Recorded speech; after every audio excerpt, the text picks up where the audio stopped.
Hello students, good morning. आज हम class 10th का हिंदी पढ़ रहे हैं, जिसमें हमारे स्पर्श भोग भाग 2 से हम पाठ पढ़ रहे हैं ततारा वामिलो कथा, है ना। ततारा वामिलो कथा जिसे लीलाधर मंडोई जी ने लिखा है। यहाँ पर हमने देखा ततारा वामिलो जो कथा है वो एक अंडमान और निकोबार जो था महाद्वीप समूह की वहाँ के जो छोटे छोटे गांव थे वहाँ की ये कहानी है ना। इस कथा को लीलाधर मंडलोई जी ने लिखा और उन्होंने ये बताया, मतलब वहाँ की ये जो सत्य घटना पर आधारित इस कहानी को उन्होंने लिखा है। तो उसमें यही लिखा है कि जो ततारा और वामिरो थे, वो ततारा नाम का जो लड़का था, युवक था, वो काफ़ी फेमस था, मतलब उस गांव में, क्योंकि उसको लोग बहुत चाहते थे, है ना। यहाँ तक हम तो बहुत आगे निकल गए हैं, लेकिन वो कहानी ऐसी है कि ततारा जो नवयुवक था वो काफ़ी फेमस था, प्रसिद्ध था। क्यों? क्योंकि उसके वो हर एक लोगों की मदद किया करता था, सबकी सहायता किया करता था। उस सहायता के मतलब मद्देनज़र वो सबको उसको सब लोग चाहते थे, है ना। इसीलिए वो चाहे कोई भी पर्व हो, कोई त्योहार हो, कोई भी कार्यक्रम हो, ततारा को हर गांव में बुलाया जाता था, क्योंकि वो वहाँ का एक जाना माना, मतलब वो युवक ऐसा था कि सबकी सबसे बड़ी चीज़ तो प्रेम संबंध है ना। सबसे प्रेम के संबंध थे उसके साथ में, और उसकी वजह से वो हर एक की सहायता भी किया करता था, मदद किया करता था। इसी कारण और भी वो प्रसिद्ध था। प्रसिद्ध होने के कारण अब फिर क्या होता है कि उसकी कहानी ऐसी थी, जो ततारा नाम का लड़का था, युवक था, वो उसकी खासियत ये थी कि वो अपने कमर में तलवार बांधी घूमता था। अब ये एक विलक्षण कहानी उसका जो है तलवार, जबकि वो उसका सबका प्रेम व्यवहार था, वो कभी उसका प्रयोग भी नहीं करता था। लेकिन उसको एक अजीब सा ये था कि नहीं, वो तलवार रखेगा तो एक अद्भुत शक्ति उसमें रहती है ना। एक अद्भुत शक्ति उसके पास रहती है। उस शक्ति के जरिए वो क्या करता है, अपने पास हमेशा तलवार रखता है, अपने कमर में बांधे हुए, उससे अलग कभी नहीं करता। ये उसकी एक पहचान है ना ततारा की। तो गांव में भी ऐसे सभी लोग उसे चाहते थे, और इसी कारण वो हर एक सब गांव में, पूरे अंडमान और निकोबार, कार निकोबार करके जो वहाँ पे भी छोटे छोटे जो गांव थे, वहाँ पे भी वो प्रसिद्ध था। इसीलिए प्रसिद्ध था, तो गांव के हर गांव के लोग उसे जानते थे। एक तो पर्सनैलिटी वैसी थी, है ना, हष्ट पुष्ट शरीर, पर्सनैलिटी वैसी, और उसके बाद सबकी मदद करना, सबके लिए आगे दौड़ना, तो इसके लिए और भी ज़्यादा था, लोग उसे चाहते थे। अब एक बार क्या होता है कि ऐसी एक दिन वो मेहनत करके, काफ़ी परिश्रम करके, दिन भर का थका हुआ, शाम को वो समुद्र के किनारे जाता है, और समुद्र के किनारे शांत इसमें बैठ जाता है। और वहाँ जाके शाम ढलने ही वाली रहती है कि जैसे चिड़िया चहचहाना वगैरह थोड़ा सा कम होता चला जाता है, और फिर धीरे धीरे शाम ढलने लगती है, तो वो वहीं पर बैठे रहता है। जब वो बैठे रहता है, एकदम शांत मन से बैठे रहता है, तो वो उसी शांत मन में एक उसे ऐसी आवाज़, दूर से ऐसी आवाज़ सुनाई, गूंजती आवाज़ सुनाई देती है, सुरीली आवाज़, है ना, सुरीली कंठ में कोई गीत गा रहा है, ऐसी आवाज़ उसे सुनाई देती है। और उसके कारण वो थोड़ा सा ऐसा लग रहा था उसे कि वो उसमें खोया हुआ था, लहरों के बीच में, समुद्र में शांत तरीके से बैठा हुआ था, है ना। कोई बोलते हैं ना ध्यान मग्न रहता है, तो वैसे ही ध्यान मग्न था। और वो ये सोच रहा था कि ये जो लहरें आ रही है, ये संगीत के रूप में, वो जो गीत मुझे सुनाई दे रहा है, वो गीत के साथ में वो लहरें संगीत दे रही है। तो एक धुन से उसमें वो लग गई, जबकि वो आवाज़ उसे आ रही थी।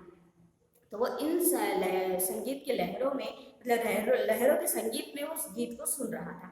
उसके बाद क्या होता है कि अचानक से एक बड़ी लहर इतनी जोरदार आती है कि उसका एकदम ध्यान विचलित हो जाता है। और जब विचलित हो जाता है, तो वो गाने की तो आवाज़ आ ही रही थी उसे, लेकिन वो लहर उसे एकदम से विवल कर देती है, और वो वहाँ से उठ जाता है। लेकिन उसे आवाज़ आ रही थी, तो जिस तरह से आवाज़ आ रही थी, उस सुरीली कंठ की सुंदर गीत की आवाज़ आ रही थी, तो वो उस तरफ बढ़ता चला जा रहा था कि क्या, कहाँ से ये आवाज़ आ रही है।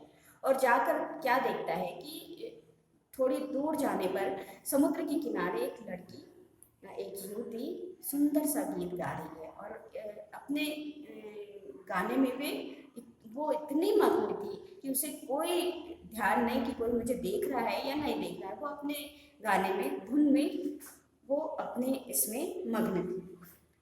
उतने में क्या होता है कि एक लहर इतनी जोरदार आती है उसे भी, और उसे पूरी भिगा देती है ना। जो वामीरो लड़की है, वो है, उस लड़की का नाम वामीरो है ना। वो वामीरो गीत गाते रहती है वहाँ पर, और वो लहर आने से क्या हो जाता है कि वो भीग जाती है, और भीगने से वो अपना गाना बंद कर देती है। उतने में क्या होता है, ये झाड़ी के पीछे से सुनते रहता है उसकी आवाज़। फिर वहाँ से बोलता है कि तुमने इतना सुंदर गीत तुमने क्यों अधूरा छोड़ दिया, है ना, क्यों आज तुमने अधूरा छोड़ दिया। तो वो देखती है कि आवाज़ कहाँ से आ रही है, देखती तो वो ततारा खड़ा हुआ था, और वो फिर दोबारा उससे प्रश्न करता है कि तुमने इतना सुंदर गीत अधूरा क्यों छोड़ दिया। तो वो उसका प्रश्न का उत्तर देना उस समय बिल्कुल ठीक नहीं समझती, वाजिब नहीं समझती, और कहती है कि मैं मतलब आपके प्रश्न का उत्तर नहीं दे सकती। तुम्हें मालूम है कि हम दूसरे गांव के व्यक्ति से बात करने में भी बाध्य हैं, है ना। हम अपनी या हम आपके प्रश्न का उत्तर, तुम्हारे प्रश्न का उत्तर मैं नहीं दे सकती। तुम्हारे प्रश्न के उत्तर के लिए मैं बाध्य हूँ, क्योंकि तुम दूसरे गांव के हो, है ना। तो वहाँ पे गांव गांव में ऐसा था, जो लपाती गांव की वामीरो थी, वो उनके गांव में ऐसा बंधन था कि वो दूसरे गांव के लड़कों से, लोगों से बात भी नहीं कर सकती थी, है ना। तो उस समय की वो ततारा, लेकिन कुछ अपना बताता नहीं, उसे बार बार पूछते रहता है, तुमने गाना क्यों छोड़ दिया, तुमने गाना क्यों रोक दिया, तुम उसे पूरा करो, तुम गीत गाओ गाओ, उसे मतलब बार बार प्रेशराइज करता है। तो वो बोलती है कि जब तुम्हें मालूम है कि हम दूसरे गांव के लोगों से बात करने में भी बाध्य हैं, तो हम तुम्हारे प्रश्न का उत्तर नहीं दे सकते। आखिर वो बहुत बोलते रहता है, काफ़ी देर तक पूछते रहता है। वो उसके रूठे, मतलब वो एकदम रूखीपन से उसको उत्तर देती है, जवाब देती है। उसके बावजूद वो बोलता है कि फिर भी वो पूछते रहता है। लेकिन एक सम्मोह जिसे कहते हैं ना, हम किसी में मतलब हम अट्रैक्ट हो जाते हैं, तो वो अट्रैक्शन उसके प्रति था, उसकी जो सुरीली आवाज़ थी उसके प्रति, जो ततारा था और वामीरो के प्रति सुरीली आवाज़ सुनकर वो उससे अट्रैक्ट होता है। उसके बाद ये होता है कि वो पूछती रहती है, उसके बाद भी वो जवाब नहीं देती, और आखिर फिर बोलती है कि मैं इस चीज़ के लिए बाध्य हूँ, मैं तुम्हारे प्रश्न का उत्तर नहीं दे सकती। आखिर फिर वो झट जल्दी से पीछे मुड़ती है और दौड़ने लगती है। तो वो उससे पूछती है तुम्हारा नाम क्या है, फिर उससे पूछती है तुम्हारा नाम क्या है। तो वो कुछ नहीं बोलता है। वो उससे पूछता है, उससे पूछता है कि तुम्हारा नाम क्या है, वो कुछ बोलती नहीं है। फिर धीरे से बहुत पूछने पर बोलती है वामीरो, रुक रुक कर बोलती है वामीरो मेरा नाम है।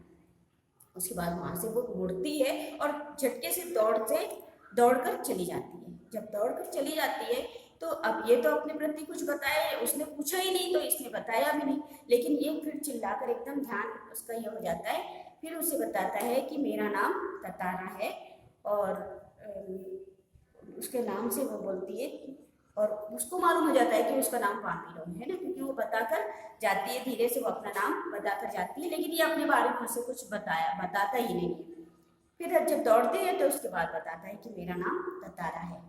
अब वो सोच में पड़ जाती है जब वो घर पहुंचती है कि ततारा नाम मैंने सुन रखा है, और ततारा जैसा लड़का मैंने अपने जीवन साथी के रूप में देखा है ना। मतलब मैं देखती हूँ आगे जो भी मुझे मेरा जीवन साथी मिले वो कौन, ततारा जैसा होना चाहिए, क्योंकि ये फेमस था, ये प्रसिद्ध था, सारे गांव में इसकी चर्चाएं थी। तो ऐसे लोग, वो उसने अपनी कल्पना में ऐसा सोच रखा था, है ना। उसके बावजूद वो मतलब वो जान नहीं पाई थी कि ये ततारा है करके, है ना। और ततारा ने भी उस समय उसे बताया नहीं था, लेकिन जब वो मुड़कर जाती है, दौड़ती है, दौड़कर अपने घर की तरफ जाती है, तो उस समय ये अपना बताता है कि मेरा नाम ततारा है। तो ये सोचती है अरे वाह, ये वही है जिसको मैंने अपने जीवन साथी के रूप में देखा है। आखिर में हम चलते हैं, जो कहानी यहाँ तक रह गई थी, और वहाँ से पढ़ना शुरू करते हैं हम, है ना। तो अब क्या हुआ फिर, जैसे ही वो मुड़कर चली जाती है तो उस समय अपना नाम बताता है ततारा, और फिर बोलता है उसे, चिल्लाकर बोलता है कि कल तुम इसी समय यहाँ पर आना, है ना, मुझे मिलने के लिए इसी समय आना। तो अब घर जाकर जब वो विवल हो जाती है और सोचती है कि कुछ भी हो, तो वो भी उसके प्रति अट्रैक्ट होती है, क्योंकि वो जब उसने ततारा नाम बता देता है तो वो उसने पहले ही ऐसा सोच रखा था कि मेरा जीवन साथी जो भी हो वो ततारे के जैसा होना चाहिए।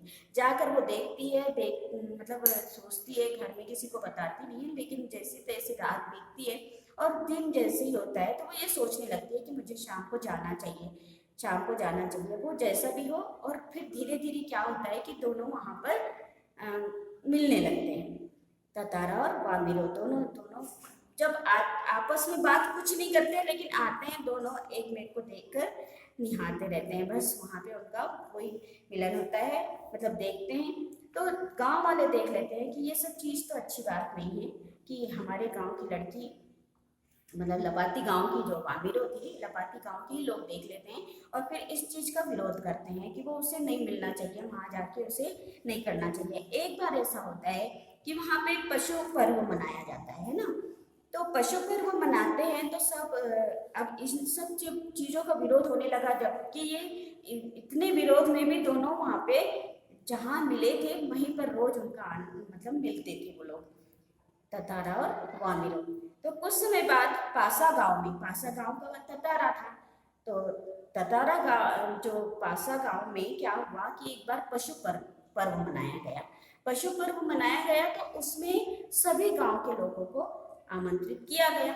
अब सभी गांव के लोग जब आए, पशु पर्व की तैयारी हुई, आयोजन हुआ, जब प्रतियोगिता, वहाँ पे प्रतियोगिता का भी एक प्रतियोगिता रखी गई, है ना, कि पशुओं से युवकों की शक्ति परीक्षा प्रतियोगिता भी वहाँ पे रखी गई। अब इसमें ततारा तो वैसे भी हष्ट पुष्ट था, लेकिन उसका ध्यान उस समय बिल्कुल भी नहीं था, न वो प्रतियोगिता की तरफ उसका कोई ध्यान था, न वो उस पर्व की तरफ कोई उसे ये था।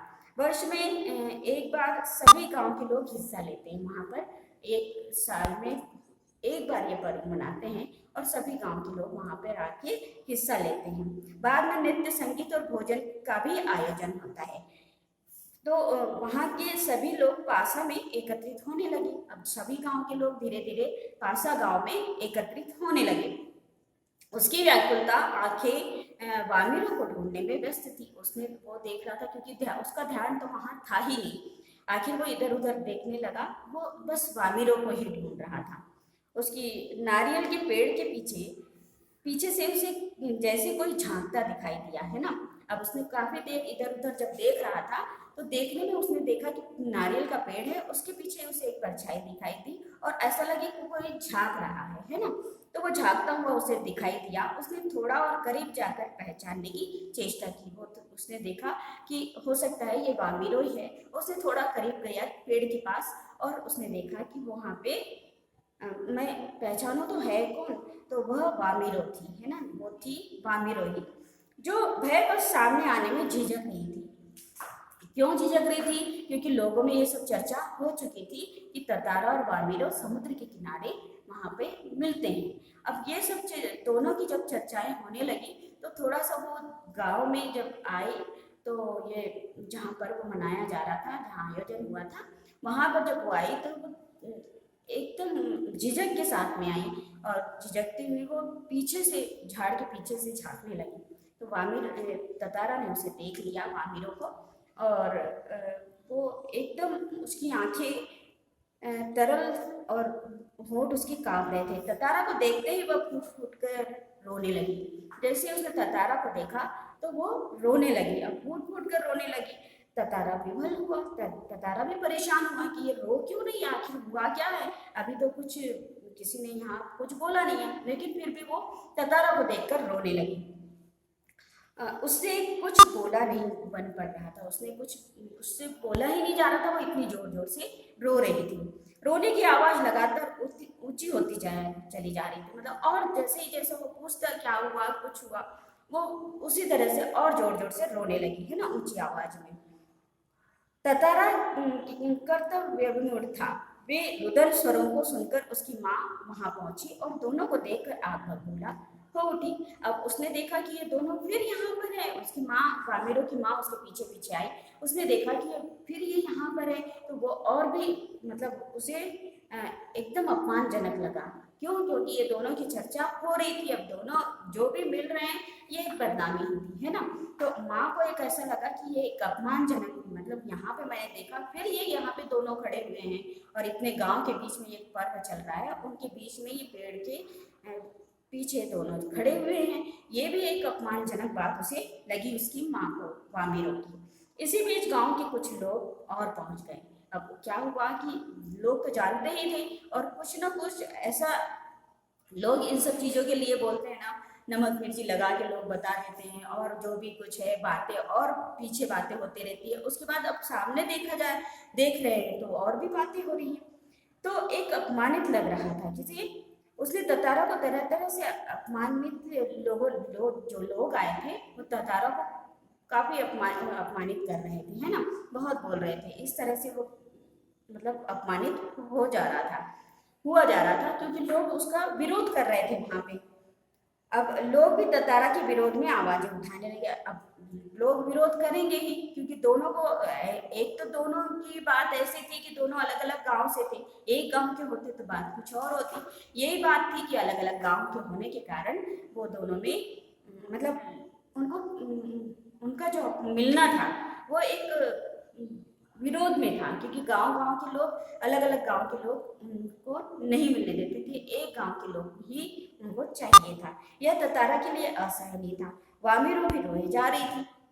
अब अपमान तो हो ही जा रहा, लेकिन अब ततारा सहन नहीं कर पा रहा इस चीज को, लेकिन वामिरो रोई रोई जा रही थी। ततारा भी गुस्से से भर उठा। उसे जहाँ विवाह की निषेध परंपरा पर उसने शोक, वहीं अपनी सहायता असहायता पर खींच उठी आई उसे कि मैं यहाँ पे कुछ कर ही नहीं पा रहा हूँ, लोग इतना विरोध मेरा कर रहे हैं, मुझे अपमानित कर रहे हैं, उसके बावजूद मैं यहाँ पे कुछ नहीं कर पा रहा। वामिरो का दुख उसे और गहरा कर रहा था, क्योंकि वो रोई जा रही थी। अब वामिरो का रोना उसे और भी खराब लग रहा था। उसे मालूम नहीं था कि क्या कदम उठाना चाहिए। अब उसे कुछ समझ ही नहीं आ रहा था उतने लोगों के बीच में, अब मैं करूँ तो क्या करूँ, क्या कदम उठाऊँ।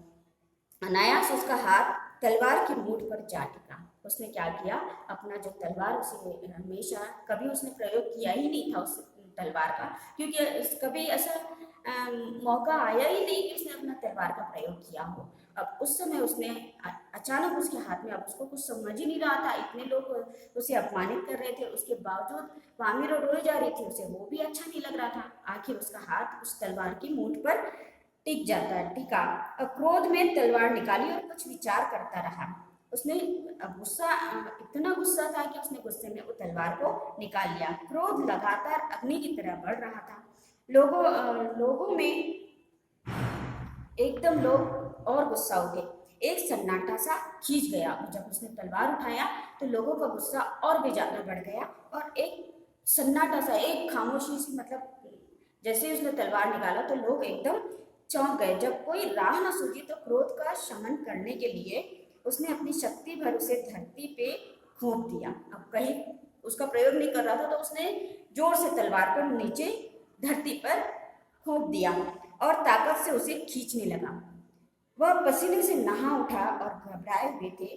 लोग वहां के देख रहे थे, लोग वहां पे पसीना उसको इतना था गुस्से के कारण भी, और वो पसीने से नहा उठा था, और वहां के लोग घबराए हुए थे। वह तलवार को अपनी अपनी तरफ खींचते खींचते दूर तक पहुंच गया। वह हाँप रहा था कि अचानक जहां तक लकीर खींच गई थी वहां एक दरार होने लगी। अब जो तलवार को निकालते निकालते वो काफी दूर तक निकल गया, और वो उस तलवार से उस धरती पर लकीर होने थे, मानो धरती के दो टुकड़े हो गए हो, है ना, होने लगे। एक गड़गड़ाहट सी गूंजने लगी और लकीर को सीध में धरती फटती जा रही थी। जैसे ही वो खींचता गुस्से में चला जा रहा था, वैसे ऐसा लग रहा था धरती के दो टुकड़े हो जा रहे हैं और धरती फटती चली जा रही है। आखिर एक गड़गड़ाहट सी गूंजने लगी और लकीर की सीध धरती फटती जा रही थी कि अंतिम सिरे तक ततारा धरती को मानो क्रोध में काटता जा रहा था। सभी भयाकुल हो उठे। उन्होंने ऐसे दृश्य की कल्पना न की थी। कभी लोगों ने वहाँ की ऐसी दृश्य की ऐसा देखा ही नहीं था, इतना गुस्से में कभी ततारा को देखा नहीं था। वहाँ के लोग ये दृश्य देखकर एकदम ऐसा उन्होंने कल्पना भी नहीं की थी कि ऐसा भी हो सकता है, वे सिहर उठे। अब उधर वामिरो भटती हुई धरती के किनारे से दौड़ रही थी, ततारा ततारा ततारा, उसकी करुण चीख मानो गड़गड़ाहट में डूब गई। अब क्या होता है, दुर्भाग्यवश दूसरी तरफ ततारा दूसरी तरफ था, द्वीप के अंतिम सिरे तक धरती को चाकता। वह जैसे ही अंतिम छोर पे पहुंचा, द्वीप दो टुकड़ों में विभक्त हो चुका था। क्या हुआ, वो एक ही अंडमान निकोबार एक ही था, लेकिन इसी के कारण वो भी फेमस हुआ था कि द्वीप के दो टुकड़े विभक्त हो चुका था। एक तरफ ततारा और दूसरी तरफ वामिरो। ततारा जैसे ही होश में आया, जैसे ही ततारा को होश आया, उसने देखा उसकी तरफ का द्वीप समुद्र में धंसने लगा। वो जो जिस तरफ से वो उसने लकीर खींची थी और जिस तरफ वो था, तो वो उसके तरफ का जो द्वीप था वो क्या होने लगा, द्वीप समुद्र में धंसने लगा। वह छटपटाने लगा, उसने छलांग लगाकर दूसरा सिरा थामना चाहा, किंतु पकड़ ढीली पड़ गई। अब क्या हुआ, जैसे समुद्र के नीचे धंसने लगा तो वो घबरा गया, और घबरा करके उसने जब पकड़ने लगा, वो जब अपनी दूसरा सिरा जब वो पकड़ने लगा तो क्या हुआ, पकड़ उसकी ढीली पड़ गई। वह नीचे की तरफ फिसलने लगा, वो धीरे धीरे नीचे की तरफ फिसलने लगा। वह लगातार समुद्र की सतह की तरफ फिसल रहा था। उसके मुंह से सिर्फ एक ही चीख उभर कर डूब रही थी, वो थी वामिरो वामिरो वामिरो और वामिरो। उधर वामिरो भी ततारा ततारा करके पुकार रही थी। अब वो जैसे जैसे उसकी पकड़ ढीली पड़ती जा रही थी, वैसी वैसी समुद्र के नीचे मतलब तरफ वो ढलान फिसलते चला जा रहा था, नीचे फिसलते चला जा रहा था। ततारा लहूलुहान हो चुका था, वह अचेत होने लगा और कुछ देर बाद उसे कोई होश नहीं रहा। वो अचेत हो गया, उसे मतलब गुस्से में और ये सब चीज़ उसे कदम उठाने पड़े, और उसने अपनी तलवार से वो दो टुकड़े कर दिए, और उसका जो हिस्सा था वो फिसलने लगा, वो उसी के समुद्र में, है ना। वह कटे हुए द्वीप के अंतिम भूखंड पर पड़ा हुआ था, जो कि दूसरे हिस्से से संयोगवश जुड़ा था। बहता हुआ ततारा कहाँ पहुंचा, अब समुद्र में जब बहने लगा तो पता नहीं कहाँ पहुंचा, बाद में उसका क्या हुआ कोई नहीं जानता, है ना। जब वो अपनी अचेत होने लगा, बेहोश होने लगा, तो उसे होश नहीं कि वो कहाँ है, और जब नीचे समुद्र में पहुंचा तो बहता हुआ पता नहीं कहाँ किस छोर पर गया, कोई नहीं जानता।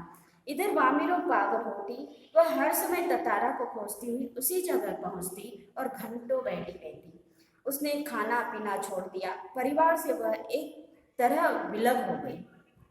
लोगों ने उसे ढूंढने की बहुत कोशिश की, किंतु कोई सुराग न मिल सका।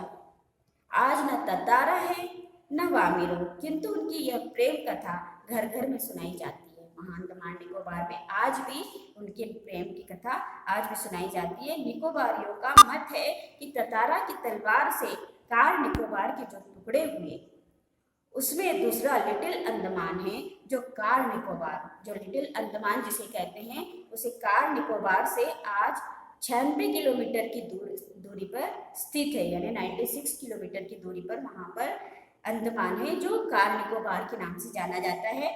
वो 96 किलोमीटर की दूरी पर है। निकोबारी इस घटना के बाद दूसरे गांव में भी आपसी वैवाहिक संबंध करने लगे। ततारा वामिरो की त्यागमय मृत्यु शायद इसी सुखद परिवर्तन के लिए थी, है ना।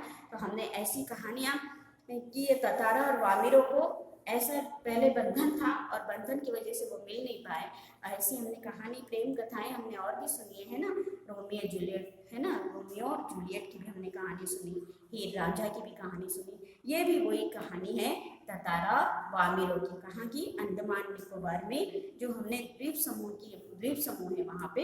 वो जो द्वीप समूह का जो टुकड़ा बताया है, एक तरफ कौन, ततारा और एक तरफ वामिरो, उसके बारे में ये कहानी हम प्रेम कहानी है ये ततारा और वामिरो की। यहाँ पर हमने हमारा ये पाठ यहीं पर आज समाप्त होता है, और इसके बाद जो भी क्वेश्चन आंसर है इसके मैं PDF के रूप में आपको भेजूंगी। Okay, thank you.